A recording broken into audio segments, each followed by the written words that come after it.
Meu Senhor e meu Deus, creio firmemente que estás aqui, que me vês, que me ouves.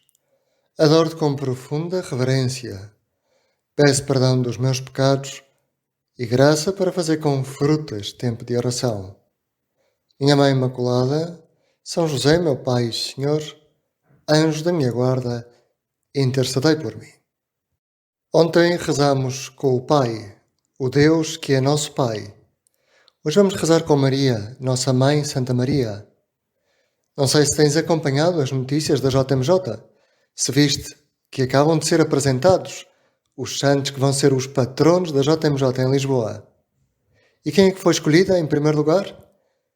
A Virgem Maria, a jovem que aceitou ser mãe do Filho de Deus encarnado. Assim anunciou Dom Manuel Clemente, patriarca de Lisboa.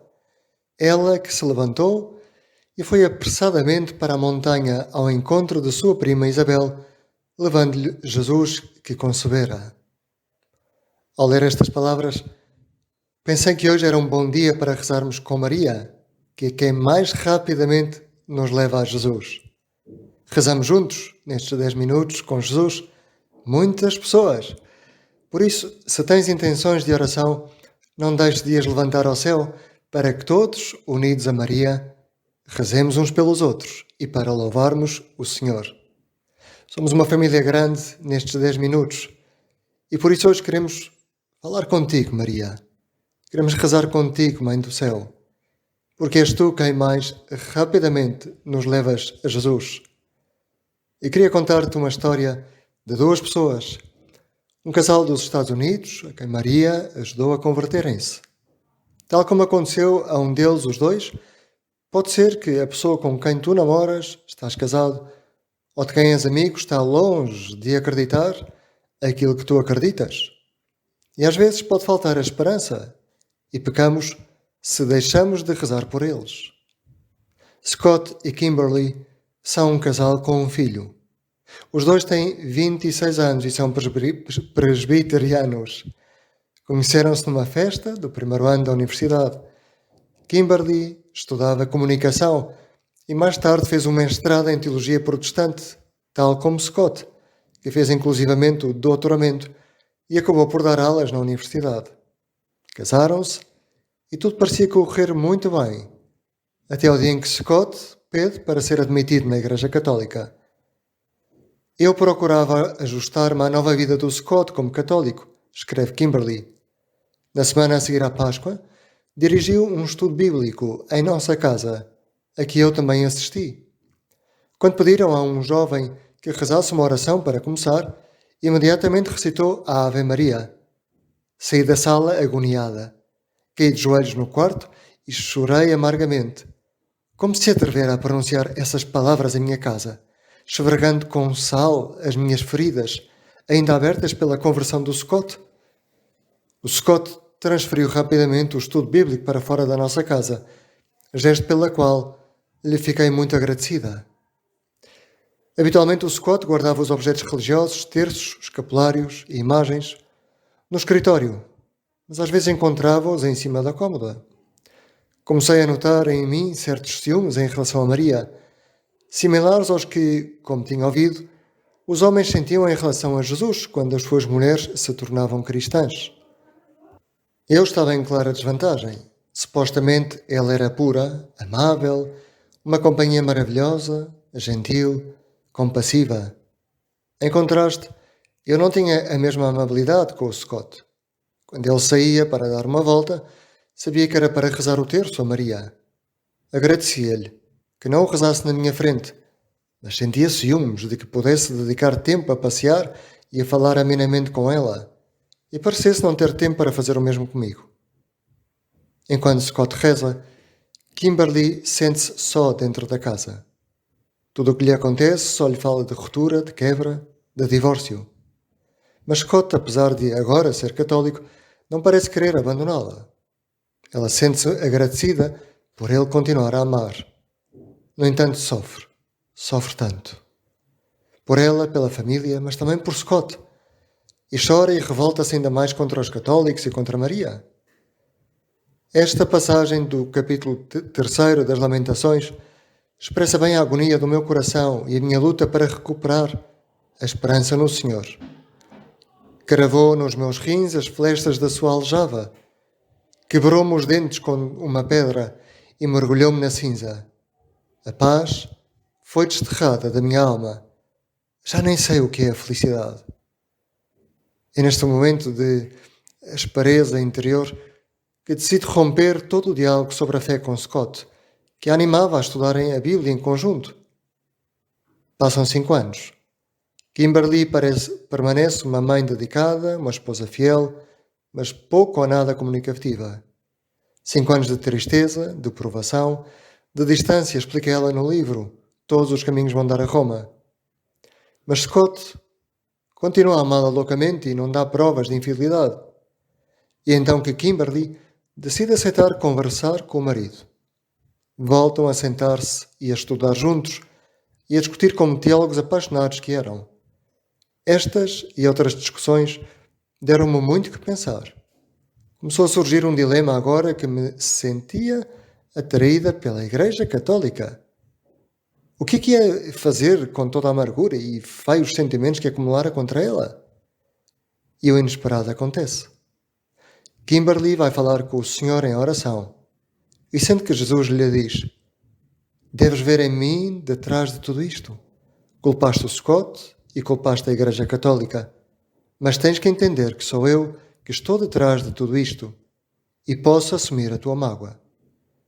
Nessa noite, diz ela, sentia-me como uma criancinha, porque tinha abandonado tudo isso em Deus. Sentia-me como uma criança que se senta sobre as pernas do seu pai, dando murros no peito e chorando até adormecer exausta. Deixei as coisas assim. De manhã, recebi uma chamada de um amigo, Bill Stelmer, do canal católico EWTN. Disse-me: Kimberly, estava a rezar esta manhã e o Senhor disse-me que te ligasse e que te dissesse: Kimberly, amo-te. Isso é tudo. Eu não relacionei isto com a oração da noite anterior, até que chegou a minha mãe a dizer a mesma coisa, um pouco mais tarde. E a minha mãe não costuma dizer este tipo de coisas, de que o Senhor deixou algo no meu coração para mim. De repente, compreendi que o que ele me estava a dizer era: Kimberly, eu arranquei essa raiva do teu coração. Absorvi-a. Ainda te amo. Como vês, estou ao teu lado, estou atrás de ti, guio-te. Tive uma profunda sensação de paz. Ao pensar nestas palavras de Jesus a Kimberly, deixa que agora Jesus também as dirija a ti.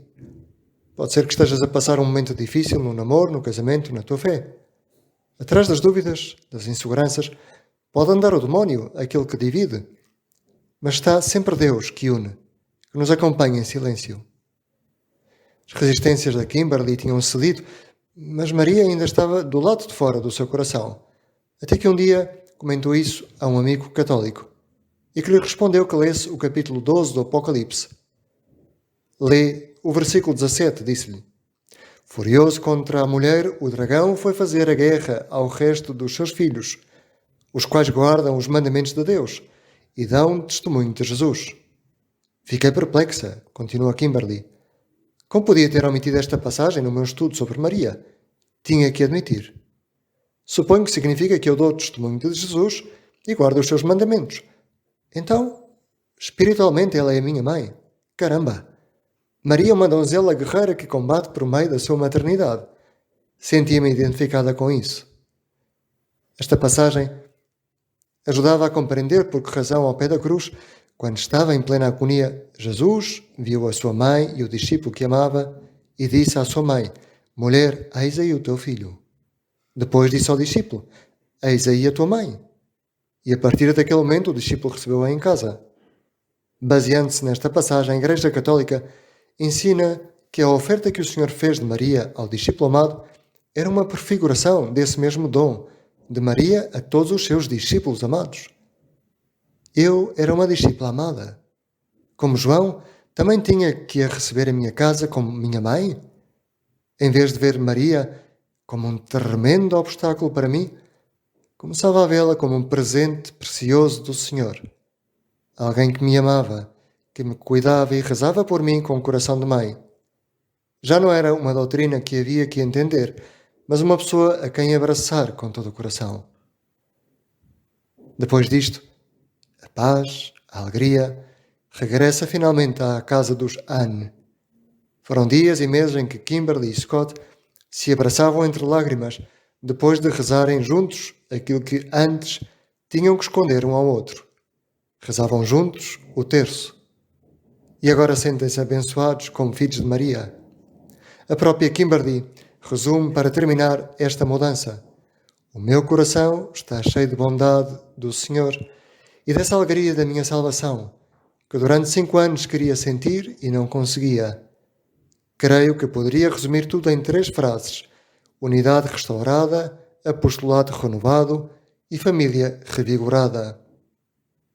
Maria tinha sido afinal a mãe que cuidava e rezava por Kimberly, aquela a quem faltava rezar para conseguir a paz dentro da sua casa e dentro de si própria. Olha agora tu para Maria. Procuras restaurar a unidade do teu casamento, no teu namoro? Queres fazer um apostolado mais audaz e ter uma fé revigorada? Olha para Maria.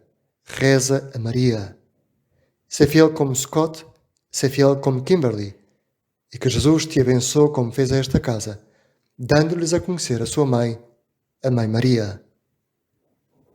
Dou-te graças, meu Deus, pelos bons propósitos, afetos e inspirações que me comunicaste nesta meditação. Peço-te ajuda para os pôr em prática. Minha Mãe Imaculada Santa Maria, São José, meu Pai e Senhor, anjo da minha guarda, intercedei por mim.